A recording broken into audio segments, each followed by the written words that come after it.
আজকে বিশ্বাস করেন না, আজকেও আমি ক্যান্টনমেন্টে। যুবক শোনো ভাইয়া, আমার জিন্দিগি ছেলেদেরকে নিয়ে, আমার রাত ছেলেদেরকে নিয়ে, আমার দিন ছেলেদেরকে, এই কিশোর যুবক ছেলে মেয়ে ভালো হবে, সুন্দর হবে, এটা আমার একটা ফিকির আর কি। আজকেও আমি ক্যান্টনমেন্টে, আমি হজে সফরে যাব, আমার বুধবারে ফ্লাইট। তো আমি কেনাকাটার জন্য গেছি। একটা প্রাইভেট কোম্পানিতে চাকরি করে একটা যুবক ছেলে, সে দৌড়াই আমার দিয়ে কাটছে, আইসাই জড়ায় ধরে কানতেছে। তাই বললাম কি হয়েছে বাপ কও? কয় হুজুর আমি রিলেশন করে বিয়ে করছি। রিলেশন মানে প্রেম, প্রেম করে বিয়ে করছি।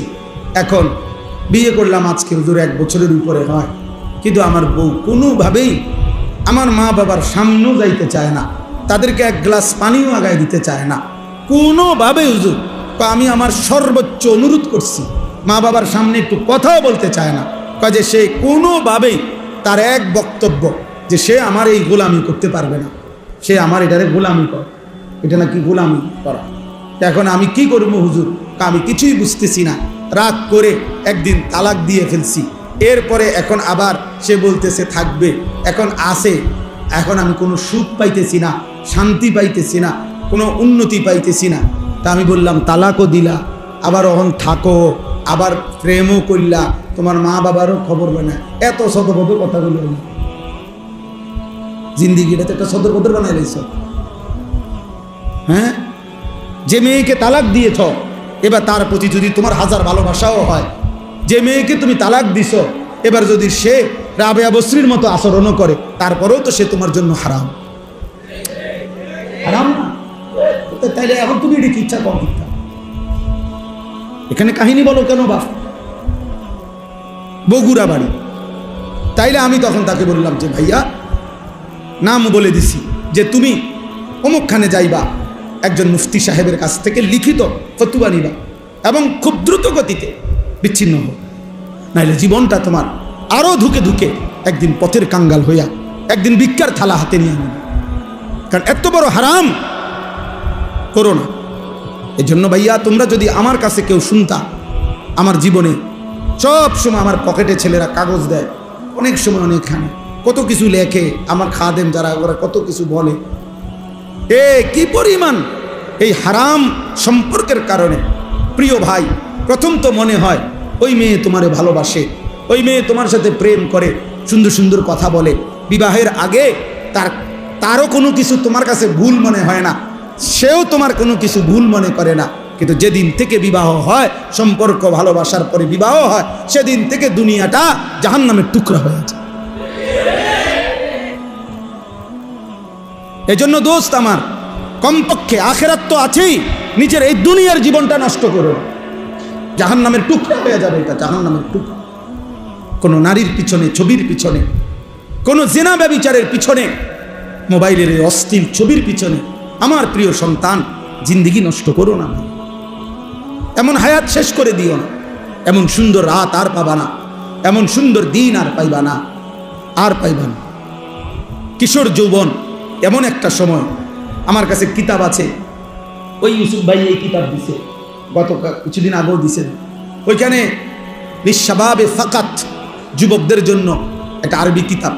তো এখানে লিখছে উনি যে হে যুবক, মনে রেখো, আল্লাহ বলে দিছে যে যুবক হলো বাইনা দুফাইনে, আশ-শাবাবু বাইনা দুফাইন।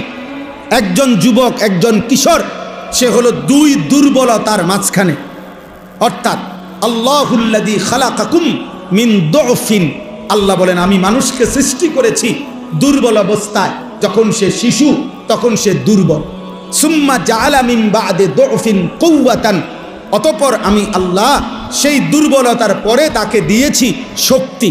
কুওয়াতান মানে শক্তি, কুওয়াত মানে কি? শক্তি মানে যৌবন। সুম্মা জাআলা মিন বা'দে কুওয়াতিন দুফান ওয়া শাইবা, পুনরায় আবার সেই শক্তির পরে আবার দিয়ে ফিরাইয়া দিছি দুর্বলতা এবং বৃদ্ধকালীন অবস্থা। তাইলে বৃদ্ধকালটাও দুর্বল, শিশুকালটাও দুর্বল, তাহলে শক্তি কেবল যৌবন। এজন্য তিনি বলছে হে যুবক, তোমার ওই দিকেও পার করে আসছো যেটা, সেটাও দুর্বল। তুমি সামনে যেটার মুখোমুখি হইতেছ, হয় মৃত্যু, আর নাই তো বৃদ্ধ, সেটাও দুর্বল। শক্তি কেবল এখন, কাজ করলে এখনই করো, জীবন গড়লে এখনই গড়ো, নিজেকে সাজাইলে এখনই সাজাও, ভালো কিছু করলে এখনই করো, পরে আফসুস করো। একটা যুবক হইলেও আমার কথা মনে রাখো, নিজেকে বদলাও, চেঞ্জ করো। এই চুল বদলাও ভাইয়া, এই মুসলমানের চুল না। হাসো না ভাই, হাসো না, হাসা উড়াই দিও না। তোমার ভিতরে যদি রক্ত থাকে, তোমার ভিতরে যদি কালেমা থাকে, তুমি যদি কোনো মুসলমান মার দুধ খায়া থাকো, তাহলে ইহুদি ইসরায়েলের ওই কুত্তারা প্রতিদিন তোমার মাকে হত্যা করে, বোনকে হত্যা করে, তোমার এতিম ভাইকে হত্যা করে, এতিম কুলের বাচ্চাকে যারা বোমা মেরে উড়ায় দেয়, ওই কুত্তারা, ওই বেঈমানদের ডিজাইন হলো এই চুলগুলো। আল্লাহর কসম, খোদার কসম, এগুলো সব ইসরায়েলি মডেল, সরাসরি বেঈমানের মডেল, অন্য কোনো দেশেরও না, সরাসরি ইসরায়েলের।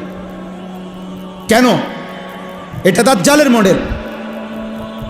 আল্লাহ নবী বলছে, এখানে মুসলিম শরীফের হাদিস, নবীজি বলছে দাজ্জালের পরিচয় শাবুন, যুবক, কাতাতুন, চুল হবে এলোমেলো।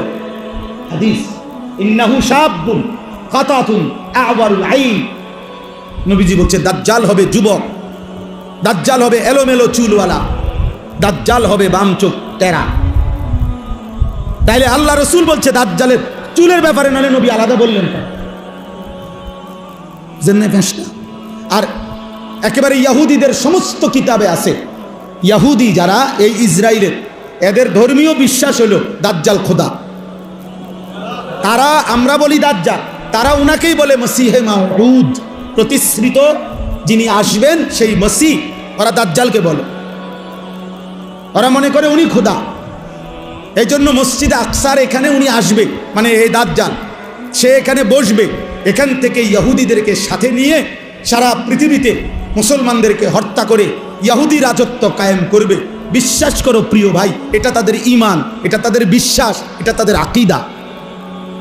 এই জন্য তারা মসজিদে আকসার সীমানা ছাড়তে দেয় না। এই জন্য তারা এই জায়গাটা এইভাবে মাটি কামড়াইয়া, আজকে কয়দিন যুদ্ধ চলে জানো? ৭৭ বছর।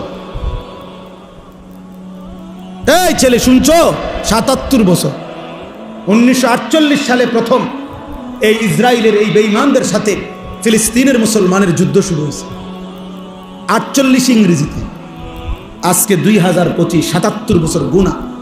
৭৭ বছরেও তাদেরও ব্যাপক ক্ষয়ক্ষতি হয়েছে। এমনি মিডিয়াতে আসতে দেয় না আর কি, তারা এগুলো প্রচার করে না। তাদেরও ব্যাপক ক্ষয়ক্ষতি হয়েছে, কিন্তু তারা এই জায়গাটা ছাড়ে না। কেন ছাড়ে না? মসজিদে আকসার সীমানাটা ছাড়ে না তারা, গাজার সীমানা ছাড়তে চাচ্ছে না, ইসরায়েলের এই জমিন ছাড়ে না। কেন? কারণ তাদের বিশ্বাস আর কিছুদিন, আর কিছুদিন, আর কিছুদিন দাজ্জাল আসবে, সে বসবে এখানে, তাকে সাথে নিয়ে তারা সারা পৃথিবীতে ইহুদি রাজত্ব কায়েম করবে। এই ইসরায়েলের এক সময়কার প্রধানমন্ত্রী ঘোষণা দিছিল, মুহাম্মদের ওই মদিনা এটা আমাদের জায়গা। জানো মিয়া? হ্যাঁ, তাদের বিশ্বাস এটা। কারণ ওইখানে 3টা ইহুদি গোত্র ছিল মদিনাতে, বনু নজির, বনু কুরাইজা, বনু কাইনুকা।